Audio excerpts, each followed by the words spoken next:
ইনি Leo Tolstoy, বিশ্বসাহিত্যের এক মহান নাম। রাশিয়ার এই মহান ঔপন্যাসিক এবং দার্শনিকের লেখা উপন্যাস ওয়ার অ্যান্ড পিস এবং আনা ক্যারেনিনা আজও সাহিত্যের শ্রেষ্ঠ কীর্তিগুলোর অন্যতম বলে বিবেচিত।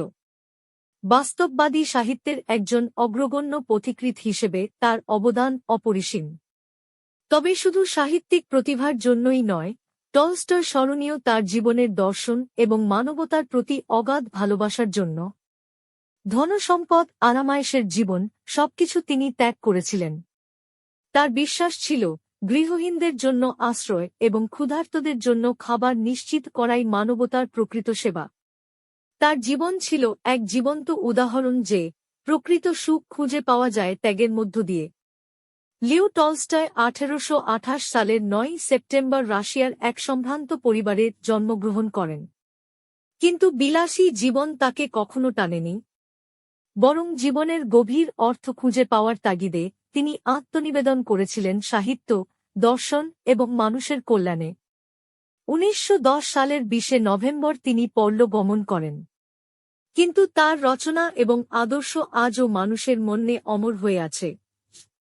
টলস্টয়ের লেখা শুধু কাহিনী নয়, তার রচনাগুলোতে নৈতিকতা, ন্যায়বোধ এবং মানবিকতার গভীর প্রশ্ন উঠে এসেছে। মানুষ কিভাবে নিজের জীবনের সীমাবদ্ধতাকে অতিক্রম করে বৃহত্তর কল্যাণে আত্মনিয়োগ করতে পারে, তার প্রতিফলন দেখা যায় তার রচনায়। তার কিছু বিখ্যাত উক্তি আজও আমাদের প্রেরণা যোগায়। একটি হল, তোমার ধর্ম সম্পর্কে আমাকে কিছু বলার দরকার নেই, তোমার কাজের মধ্যে তা আমি দেখতে চাই। আরেকটি, যদি তুমি নিজের কষ্ট অনুভব করো, তবে তুমি জীবিত। কিন্তু যদি তুমি অন্যের কষ্ট অনুভব করো, তবে তুমি প্রকৃত মানুষ। টলস্টয়ের প্রভাব শুধুমাত্র সাহিত্য জগতে সীমাবদ্ধ ছিল না। তিনি ছিলেন একজন সমাজ সংস্কারক এবং দার্শনিক। তার অহিংস প্রতিরোধের দর্শন এবং সরল জীবনের আদর্শ মহাত্মা গান্ধী ও মার্টিন লুথার কিং জুনিয়রের মতো নেতাদের গভীরভাবে প্রভাবিত করেছিল। গান্ধী নিজেই একাধিকবার বলেছেন, টলস্টয়ের আদর্শ তার জীবনে এক বিশেষ ভূমিকা রেখেছে।